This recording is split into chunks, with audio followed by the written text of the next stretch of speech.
I hate to put you on the spot, but if you're here, I got to do it. Tony got beat up pretty good last year. I have my own feelings on it about whether it was justified or whether it sort of I thought it became sort of a let's pile on type of thing. Were you guys aware that Tony had gotten beat up pretty good from not just people on Twitter? It was people in the industry. Yeah, I think fueled go ahead. by the other way around, what you just said. I think there was a little bit of a misinformation attempt there to portray him in a not so favorable light. It was very disappointing. It really got to me more steam kind of after the AFC Championship game, which was our last game. And for the life of me, I didn't understand it. Tony is the best. He's the absolute best. And he's also one of my best friends. I love the guy. And when somebody starts questioning our chemistry, there's an agenda there. There is nothing wrong with our chemistry. I've never had better chemistry with anybody in my career than with Tony.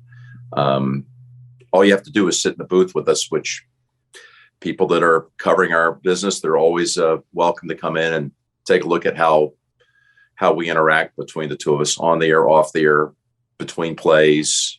It's amazing.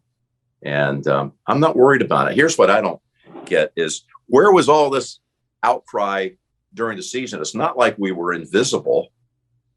Everything's elevated in the playoffs. Your standalone game, and no. I think that just I can't explain. Well, why. I do think a lot of it became a pile-on effect, and I thought it became the cool thing to bash Tony. Tony's amazing. Don't ask everybody to be the same. By the way, Tony does it his own way, and I'm talking presentation and everything. And Tony has his way of watching a game, and it's fun. There's a magnetism with Tony. There's an excitement. It's real. Our friendship is real.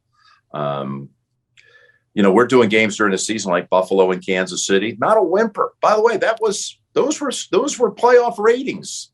We did a Thanksgiving Day game, was the most watched game of the year, I think, in the regular season, one or two anyway. We had the Christmas afternoon game, 100% national, gigantic audience. We didn't do any of these games in January any different than we did during the regular season. So why all of a sudden are people like taking cheap shots? I don't get it. I do think this was a factor. I think there was a major emergence during the postseason for Greg Olsen, and people are wired in that they won't just say Greg Olsen's great. They then turn it into Greg Olsen's doing a good job. He's better than Romo. I'm not saying that's right. I'm saying I think that's what a lot of it was. It could be. I don't know. I'm not overthinking it. I can't wait to be back with them. We had 21 weeks of pure pleasure and preparing for these games and calling them together. It's so much fun. And by the way, if you really want to look at it through the course of the season, I think it speaks for itself what the public says about Tony. You're boiling it down to what maybe some media observers say and what Twitter says. But I mean, all I ever hear about from people is how much they love the team. They love Tony.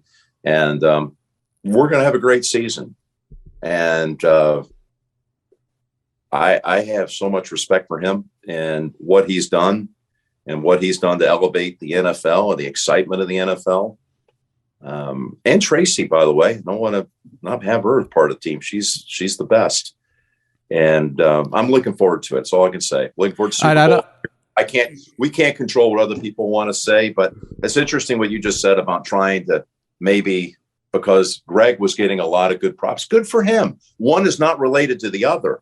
You know what I'm saying? Right. Well, what's interesting about it for me is when Tony came on and became a smash hit, a lot of it was Tony's different. And now people are using Tony being different as a way to knock Tony, which I find.